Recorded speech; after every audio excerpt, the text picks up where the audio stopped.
Topping each minaret is a gold-plated crescent weighing 4 tons. These 6 minarets, together with the original 4, give the skyline of the city of Medina a marked halo of spirituality and an aura of matchless splendor. There are 9 main entrances to the extension building, constructed on orders from the custodian of the 2 holy mosques, as part of the Prophet's holy mosque.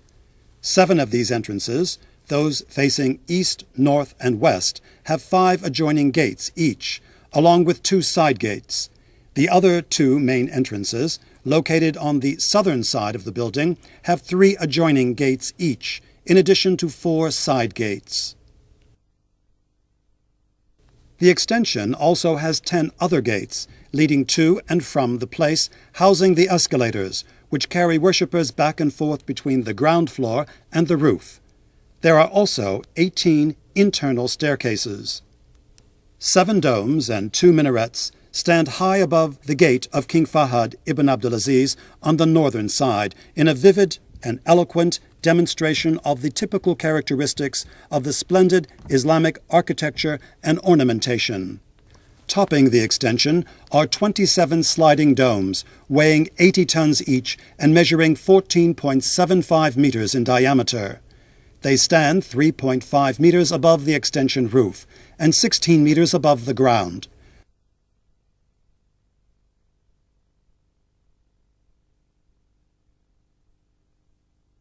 "40 tons of iron were used for the domes, which open and close automatically to permit natural ventilation whenever the need arises." Allahu Akbar, Allahu Akbar.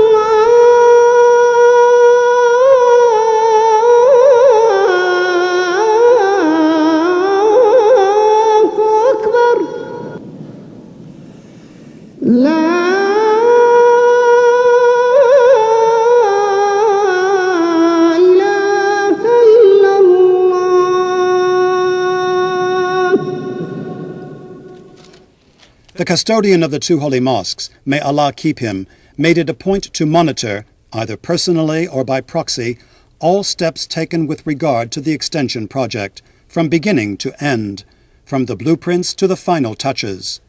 He was always ready to provide the kind of facilities needed to overcome any difficulties or impediments that might face this giant project.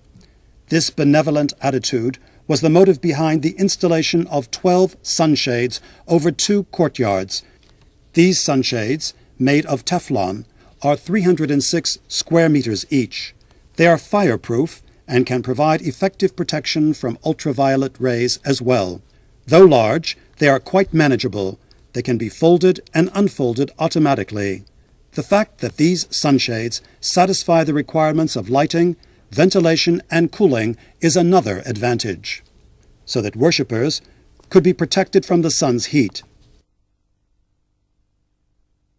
The service premises of the new extension, sponsored by the custodian of the 2 holy mosques, consists of 15 4-story buildings, 6,214 ablution points, 2,432 toilets, and 116 electric escalators installed in 30 different locations. There are 30 staircases as well. The extension also features 27 other buildings earmarked for special services, such as health centers, medical clinics, control centers, an equipment repair center, a fire station, and a security operations room. Moreover, the extension, sponsored by the custodian of the 2 holy mosques, features a special standby power station, initially equipped with 6 generators. 2 more were added later. Another generator is responsible for the power supply to the car parking lots. The 7 generators have the capability of producing enough electricity for the lighting of an entire city.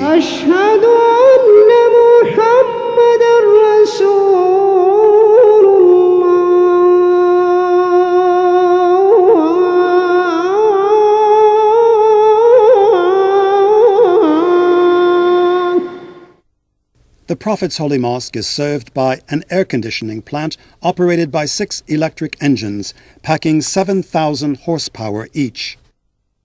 Located 7 kilometers from the mosque, the plant boasts of the largest water cooling condenser in the world and is capable of pumping 17,000 gallons of cold water per minute, all the way to the mosque and back, through special ducts inside the service tunnel.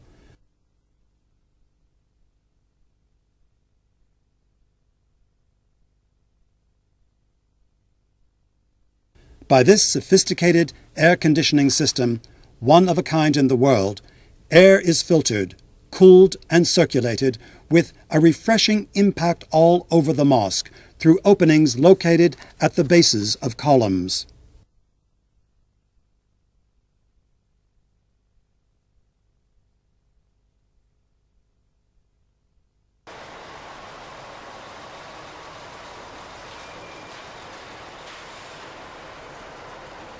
Zamzam water is transported from the central cooling plant in Mecca to its counterpart in Medina by tankers the year round.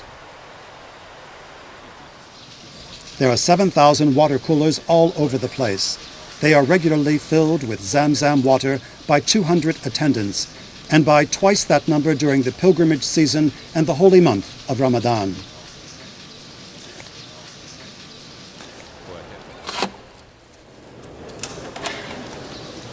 The floor of the Prophet's Mosque is covered with 10,000 carpets. Cleaning the carpets and other items of furniture is assigned to 800 male and female cleaners employed on a permanent basis under the supervision of the Department of Furniture, an offshoot of the General Presidency, Deputyship for the Affairs of the Prophet's Mosque. In addition to what has already been said about the extension, one should mention the fact that it was instrumental in the emergence of an all-encompassing development upsurge in the city of Medina. A modern road network was built along with flyovers and tunnels to facilitate traffic to and from the Prophet's Holy Mosque. The latest in the art of Islamic architecture and ornamentation was put to good use in the extension, sponsored by the custodian of the 2 holy mosques. A great measure of harmony and symmetry was achieved between the mosque's old and new features. Doors, gates, windows, columns, arches, and ceilings all were in good taste and in full harmony with the originality of Islamic art at its best. The royal care for the welfare of the Prophet's Holy Mosque is now as vivid as ever. It is being channeled through the General Presidency of the 2 holy mosques and its representative, the Deputyship of the General Presidency for the Affairs of the Prophet's Holy Mosque. The latter carries out the royal directives and is in charge of all activities relating to supervision, control, maintenance, and development. The General Presidency for the Affairs of the 2 holy mosques keeps abreast of things new and comes up regularly with effective ideas that enable people visiting the Prophet's Holy Mosque to enjoy maximum comfort. In so doing, it seeks Allah's pleasure in the first place, then that of the nation's leadership, and draws its inspiration from the constant care extended by the custodian of the 2 holy mosques to the project, from its inception and until the last brick was laid in the year 1414 Hijrah, thereby bringing to conclusion the greatest extension which the Prophet's Mosque has ever witnessed.